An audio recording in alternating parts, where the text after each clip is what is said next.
Hello everyone, আজকে আমি তোমাদের জন্য নিয়ে চলে এসেছি একটা চিজ কেকের রেসিপি। তো প্রথমেই একটা বোলের মধ্যে নিয়ে নিলাম কিছু ডাইজেস্টিভ বিস্কুট, এই 7-8টা ধরে রাখুন। তারপর এটাকে মিক্সির মধ্যে গুঁড়ো করে নেবেন, খুব বেশি মিহি গুঁড়ো করতে হবে না। এরপর 50 গ্রাম মতো বাটার নিয়ে একটু গলিয়ে নেবেন মাইক্রোওয়েভে। এরপর এই বাটারটাকে আমি বিস্কিটের মধ্যে মিশিয়ে দিলাম। এটাকে ভালো করে মিশিয়ে নিতে হবে। এরপর এটা ভালো করে মিশে গেলে একদম চেপে ভালো করে বাটির মধ্যে বসিয়ে দিতে হবে। তো দেখুন আমি সুন্দরভাবে এটাকে বসিয়ে দিয়েছি বাটির মধ্যে। এরপর একটা মিক্সি বাটির মধ্যে আমি কিছুটা পনির নিয়ে নিয়েছিলাম, প্রায় 200 গ্রাম মতো। আপনারা এটা ছানা দিয়েও বানাতে পারেন। তারপর নিয়ে নিলাম আমুলের মিঠাই। তো এটা খেতে আমার ভীষণ ভালো লাগে, আমি খালি অনেকটা খেয়ে ফেলেছি। ছোটোবেলায় এগুলো অনেক খেতাম, তারপর ভুলেই গেছিলাম এটার কথা। তো একদিন ব্লিঙ্কিট এটা দেখতে পেয়ে কিনে নিয়েছিলাম। এটা আমি পুরোটাই ঢেলে দিলাম আর সাথে দিয়ে দিলাম একটুখানি ভ্যানিলা এসেন্স। এরপর আপনাকে একটু মিষ্টি দিতে হবে। তো আমি এখানে চিনিটাকে গুঁড়ো করে রেখেছিলাম, সেই গুঁড়ো চিনিটাই এর মধ্যে মিশিয়ে দিলাম। যারা যেরকম পছন্দ করেন মিষ্টি খেতে সেরকম দেবেন। আমি মোটামুটি 7-8 চামচ মতো দিয়েছিলাম। তো এরপরে আমাদের এটাকে পেস্ট করে নিতে হবে। তো আমি পেস্ট করে নিয়েছি, খুব দারুণ একটা মিশ্রণ এসছে। ব্যাপারটা খুব থিকও না, খুব পাতলাও না।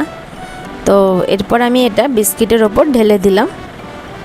আপনারা চাইলে এই বিস্কিটটা কিছুক্ষণ ফ্রিজে রাখতে পারেন, বা এই ব্যাটারটা দিয়েও এটা ফ্রিজে রাখা যায়।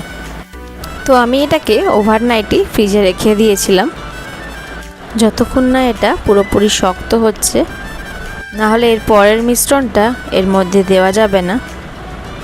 আমার ছেলেও দেখছিল এই কেক বানানোর রেসিপিটা। তো পরের দিন সকালবেলা ফ্রিজ থেকে বার করে নিয়েছি। হালকা কিছুটা নরম আছে, বাট 80% মতো বসে গেছে। ওই অনেকটা টক দইয়ের মতো, যখন আমরা টক দই বানিয়ে ফ্রিজে ঢুকিয়ে রাখি বসে যায় অনেকটা, সেরকমই চিজ কেকটা। তো এবার আমি একটা চকলেট সিরাপ নিয়ে নিয়েছি, এর ওপর দিয়ে দেবো।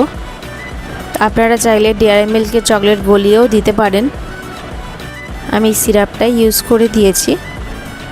এবার এটাকে হালকা করে স্প্রেড করে দিতে হবে। যেহেতু খুব ভালো এখনও বসেনি, তাই আমি একটু আস্তে আস্তে ভালো করে স্প্রেড করে দিলাম। যে জায়গাগুলো ফাঁকা ছিল আর একটু সিরাপ দিয়ে দিলাম। তো এরপর নিয়ে নিয়েছি একটা ওরিও বিস্কিট। তো এটাকেই গুঁড়ো করে ওর উপরে ছড়িয়ে দেব।